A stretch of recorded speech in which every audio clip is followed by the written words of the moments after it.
Hayati, guru TBSM dari SMK Ciwaringin, Cirebon. Oke, pada video kali ini kita akan melakukan pembelajaran tentang teknologi anti-lock braking system atau ABS pada sepeda motor PCX 160 cc. Sebelumnya kita itu sangat familiar dengan istilah teknologi CBS dan ABS. Nah, kedua teknologi ini memiliki perbedaan yang sangat berbeda, gitu ya. Nah, untuk kali ini sebelum kita mengetahui perbedaannya di mana, teknologi ABS itu seperti apa, cara kerjanya bagaimana, kemudian troubleshoot yang nanti akan terjadi pada sistem ABS di PCX 160 ini seperti apa, lebih baik kita lihat dulu videonya berikut ini.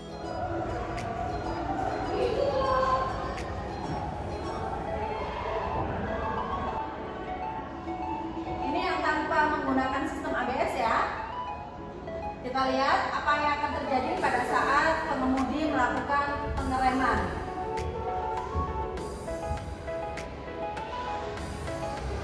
Ya, roda pada sepeda motor akan terkunci dan ini akan menyebabkan ban menjadi slip sehingga kendaraan sulit untuk menentukan arah.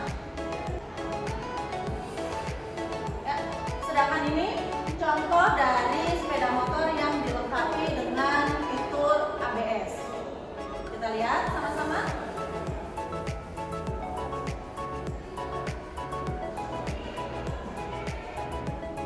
Ya, saat pengemudi tiba-tiba melakukan pengereman dalam kondisi yang cukup cepat, di sini fitur ABS aman karena dia melakukan anti-lock terhadap sistem rem sehingga sistem roda pada remnya tidak terkunci sehingga kendaraan masih bisa untuk dikendalikan dan sangat aman.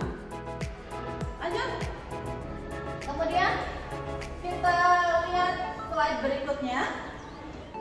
Semakin banyak, semakin tahun gitu ya, sepeda motor Honda banyak dilengkapi dengan fitur ABS. Kenapa harus dilengkapi dengan fitur ABS?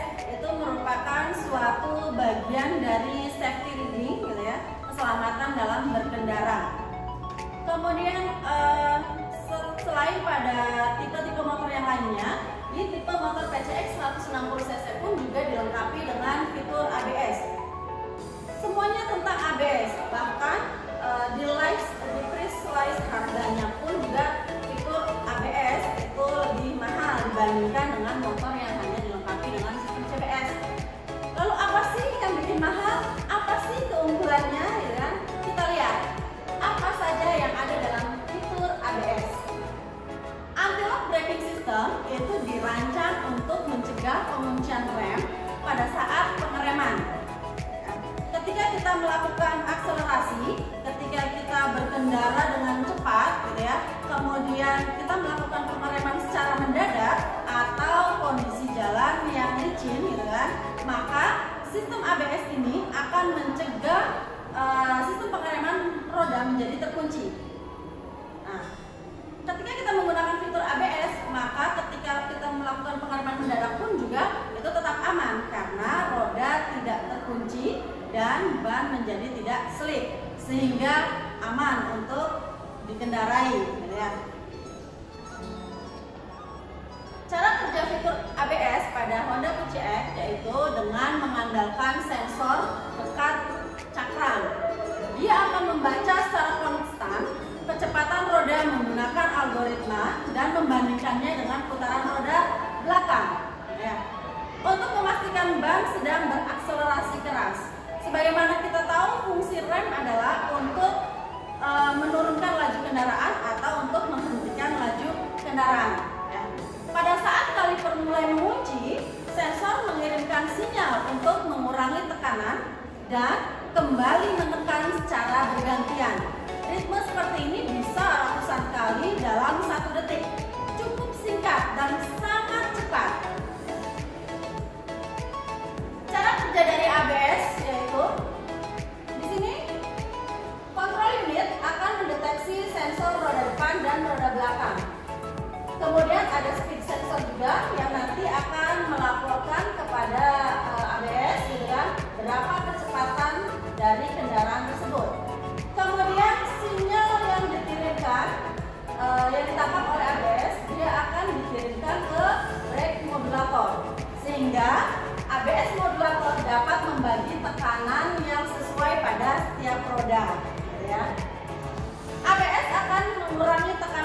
periode untuk rem gitu ya, dalam periode tertentu.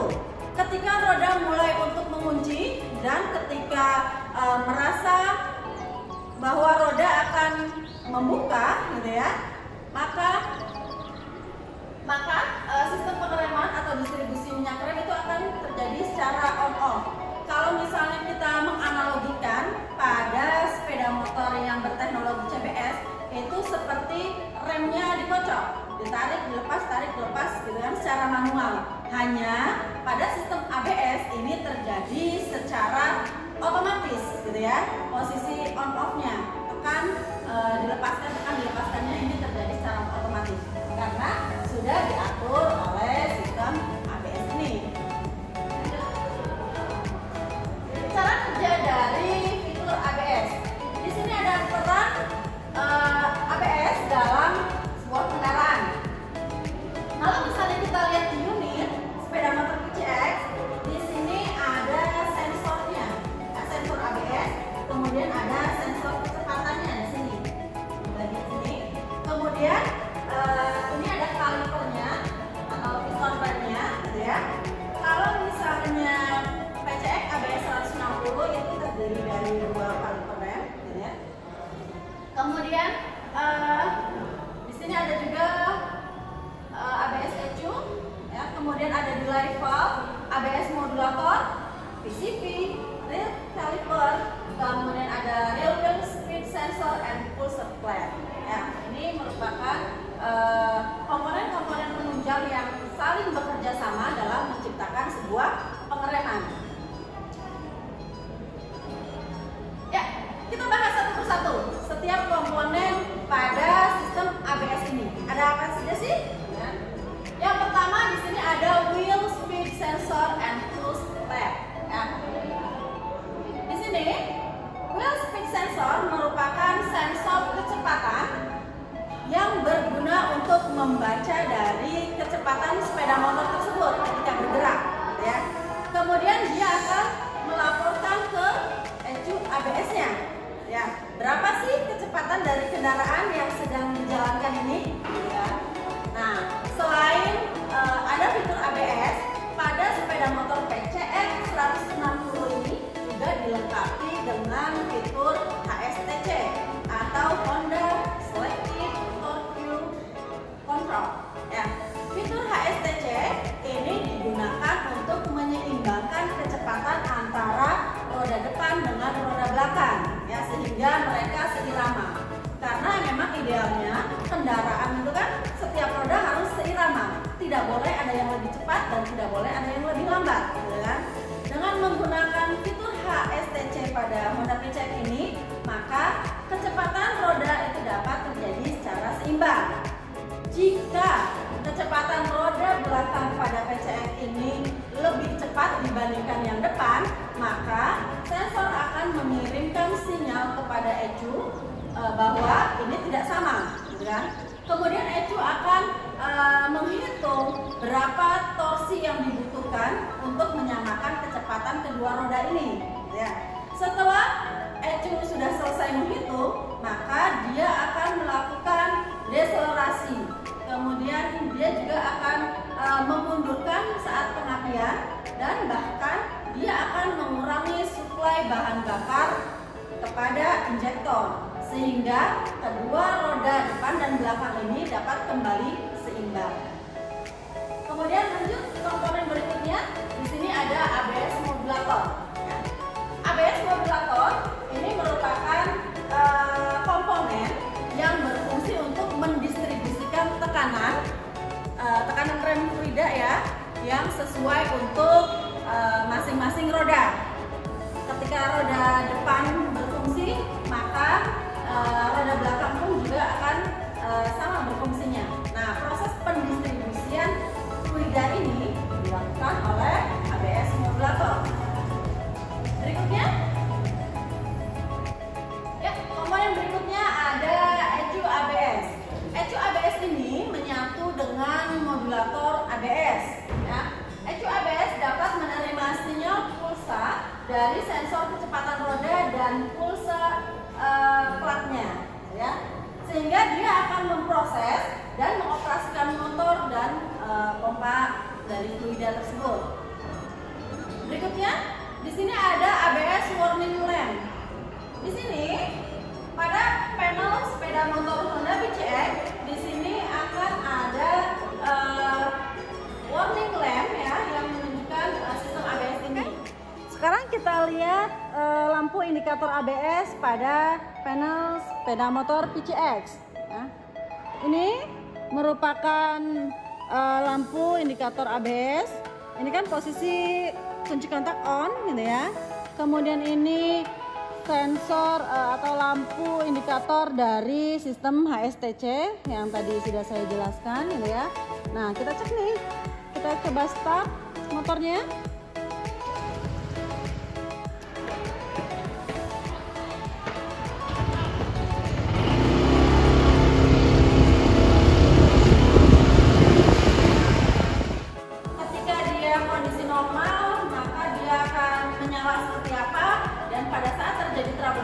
Dia pun juga akan berkedip seperti apa. Nah, nanti kita akan simak di slide berikutnya. Ya, komponen berikutnya ada PCV. PCV merupakan kepanjangan dari proportional control valve. PCV berfungsi untuk membatasi tekanan fluida rem untuk rem belakang ya dalam kasus darurat karena titik berat kendaraan atau center of gravity. Center of gravity itu akan dialihkan ke bagian depan roda. Oleh karena itu, rem depan membutuhkan tekanan pengereman yang lebih daripada rem belakang karena beban tumpuan dari moment of gravity tersebut, gitu kan? Sehingga roda depan perlu bekerja lebih keras dibandingkan dengan yang belakang. Dalam kondisi pengereman normal, cairan tekanan rem akan sama-sama dipindahkan. Ya, baik ke kaliper depan maupun ke kaliper belakang. Tapi ketika terjadi pengereman secara mendadak dalam kondisi kecepatan tinggi atau misalnya pada kondisi jalanan yang licin, maka PCV akan mengatur berapa jumlah fluida yang harus mengalir ke depan ataupun yang harus mengalir ke rem belakang, gitu ya. Nanti akan diatur oleh PCV secara akurat. Berikutnya ada komponen delay valve. Delay valve dia tugasnya untuk mengatur tekanan hidrolik yang dihasilkan oleh pemasukan dari pedal rem atau handle rem, ya, dan menjaga atau menjalankan rem depan, gitu ya. Lanjut. Nah, kita masuk ke troubleshoot, ya. Troubleshoot atau gangguan-gangguan yang mungkin saja terjadi pada sistem ABS di Honda PCX 160. Pada kondisi normal, di sepeda motor Honda PCX 160 ABS ini, ketika kunci kontak di-on-kan ya, atau ignition switch dalam posisi on, gitu ya, maka indikator ABS itu akan menyala. Sampai motor tersebut di-start pun juga masih menyala lampu indikator ABS tersebut. Tapi ketika dia mencapai kecepatan tertentu sampai kecepatan 10 km per jam, barulah indikator lampu ABS tersebut akan mati. Nah, ini sedikit berbeda ya dengan lampu mil atau indikator injection pada sepeda motor Honda lainnya. Kalau misalnya lampu mil pada sepeda motor itu ketika dia dinyalakan ignition switch pada posisi on, maka lampu mil tersebut akan menyala sesaat, kemudian dia akan mati sebelum di start. Tapi ini berbeda di ABS. Ketika di ABS posisi on, gitu ya, maka lampu indikator ABS tersebut tetap menyala. Bahkan pada saat di start pun juga dia tetap menyala. Itu bukan berarti ada kerusakan ya, bukan. Tapi itu merupakan kondisi yang normal sampai kecepatan motor tersebut mencapai di atas 10 km per jam. Ya. Kemudian nih ada diagnosis kode pada sistem ABS. Ketika terjadi kerusakan, ini kan harusnya ketika motor sudah mencapai kecepatan 10 km per jam, harusnya motor indikatornya sudah mati, indikator lampu. Nah, ini malah terus-terusan nyala dan berkedip. Ya. Kedipannya itu menghasilkan yang nanti akan kita baca. Kode kedipan pada lampu ABS ini menunjukkan pola-pola tertentu gitu ya, sehingga ketika sensor ABS ini menyala, lampu ABS ini menyala, dia bisa saja menunjukkan satu kerusakan pada komponen atau dua atau bahkan lebih ya. Caranya bagaimana? Kita lihat dari ritme kedipan di sini. Ketika ritme kedipan ini lama ya, durasinya lama dan panjang, ini dihitung 10 ya, 10 kedipan. Kemudian ketika dia mengalami ritme yang lebih pendek gitu ya, ini dihitung satuan gitu ya. Nah, kemudian ketika ada lagi pola ritme kedipan yang berbeda dengan yang di awal, itu berarti kerusakan pada komponen yang kedua. Nah, kemudian nanti komponen yang kedua itu ritmenya seperti apa, kita hitung juga. Kemudian ketika ada ritme kedipan yang berbeda lagi, maka itu terjadi kerusakan di 3 komponen gitu ya. Jadi dalam mengartikan kedipan di sini gitu ya, ini bisa terjadi 1 komponen kerusakan, 2 komponen atau 3 komponen dan seterusnya. Kita tinggal baca saja kedipannya panjang atau pendek. Ketika kedipannya durasinya panjang itu berarti puluhan, kemudian ketika pendek itu satuan. Ya. Di sini ada ringkasan pendiagnosaan diri sendiri. Kita sebelum melakukan pengecekan ke bengkel gitu ya, atau melakukan perbaikan, kita harus bisa untuk melakukan diagnosa sendiri terhadap motor kita ya. Motor kita aman atau tidak, ada kerusakan atau tidak, maka kita bisa lakukan pengecekan sendiri. Salah satunya adalah dengan melihat indikator lampu ABS ya. Ketika dia di start ya, di on, posisi on, dia menyala. Kemudian ketika sudah melebihi 10 km per jam dia mati, itu artinya dia masih normal. Tapi ketika terjadi kerusakan, maka lampu dari indikator ABS akan terus memberikan kedipan dengan ritme tertentu. Ya, ini merupakan gambaran dari cara kerja sistem ABS, fiturnya, komponen-komponennya, kemudian kerusakannya seperti apa gitu kan. Jadi bisa kita simpulkan, ABS ini penting atau tidak pada sebuah kendaraan. Tentunya ini menjadi sesuatu yang sangat penting, karena ketika kita berkendara gitu ya, ketika kita berkendara, maka kita harus melakukan safety reading gitu ya. Berkendara itu harus aman ya, karena kita kan ketika berangkat sampai pulang juga harus kembali dengan selamat gitu ya. Jadi kesimpulannya menurut saya, fitur ABS ini sangat penting digunakan untuk sepeda motor, karena ABS dapat mencegah sistem pengereman menjadi terkunci ya. Hal itu sangat berbahaya ketika rem menjadi terkunci, maka ban itu kan akan slip dan kita akan rentan mengalami kecelakaan. Sedangkan ketika kita menggunakan